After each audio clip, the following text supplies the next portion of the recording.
Can you tell me your full name? My name is Marlene Gil Batarse. How do you spell your surname? Gil. Where are you from? I'm from Mexico. I was born in a little town called Torreon. What do you like most about your hometown? What I like most about my hometown is its coziness. I love how people here knows each other and that people treat each other with respect. Oh, okay. And what's your job? I currently work as the business manager for Lala, a national company dedicated to the production of milk. What exactly does your job involve? My job involves negotiating with potential partners and develop agreements that benefit both Lala and these potential partners. And what made you decide on this type of work? I like to look for ways in which companies can innovate their production as well as their distribution across the world, and I believe that working together with other companies will achieve these objectives more easily than on their own. How do you use English in your work? I use English all the time. We are currently negotiating agreements with companies outside the country to export our products worldwide.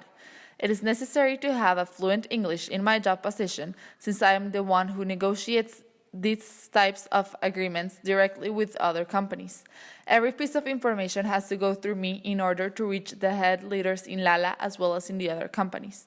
It is important to have a fluent English to avoid many misunderstandings in the process. Question 1. This is the latest version of the plan. Question 2. These are the minutes of the last company meeting.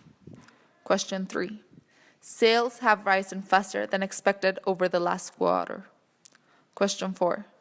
I will give you a summary of the figures at the end of my talk. Question 5. Mr. Bond apologizes for not being able to attend the reception. Question 6. Permission to develop the land must be gained in advance. Question 7. Dr. Clark would like you to phone her back before 3 o'clock. Question 8. The design should follow the guidelines set out in the tender specifications. My idea of the perfect office to work in is an office that transmits peace, not stress. Too much noise is one of the main factors that cause stress on people while they are working. In my mind, the perfect office to work in is located away from traffic noises. It is important that an office is located in a strategic location, for example, in the center of a city. However, since it is filled with cars and people passing by, the perfect office should be located at the top of a building, where traffic noises are no problem. I would like my office to have wide walls to make it look clean, but not dull. That's why the office must have fun-colored chairs and desks to bring some life to the job as well. And finally, my perfect office must have a small cafeteria at the center of the building to have lunch during breaks.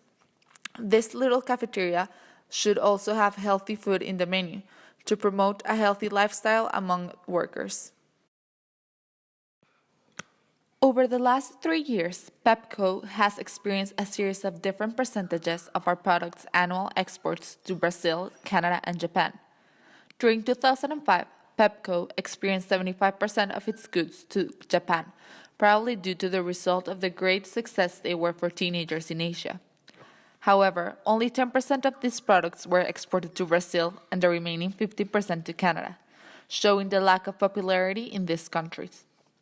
By the end of 2006, the boom in Japan had already passed, and the exports dropped to only 55%. On the other hand, Brazil showed more interest in our products, increasing their imports to 30%, while Canada remained with only 15%. Now, by the end of 2007, Japan kept on showing less interest in our products by only importing 50% of our annual exports, while Canada suddenly showed more interest in them, resulting in an increase of an extra 10% of our annual exports there, leaving Brazil with equal percentages of 25%. When making arrangements for a successful conference, it is vital to think about where it will be held. It is important that the location of the conference suits the attendance, meaning that it's not too far away from where they are staying, especially if they come from outside of town to listen to the conference. It is also important to make sure you have the proper equipment for everything. You must take into account a microphone for the speaker, a screen to show some visual aids with a projector already set up, and the computer. Also, make sure to add enough comfortable chairs and tables for everyone who comes to listen. Nobody likes to stand still for so long. Also, people appreciate when you provide them with a banquet with food and drinks. So take that into account as well. Make sure you let the conference speakers know that they have to bring their own pen drive with their presentations in it, and let them know that they should make the conference enjoyable. People hate dull speakers. They make conferences feel boring.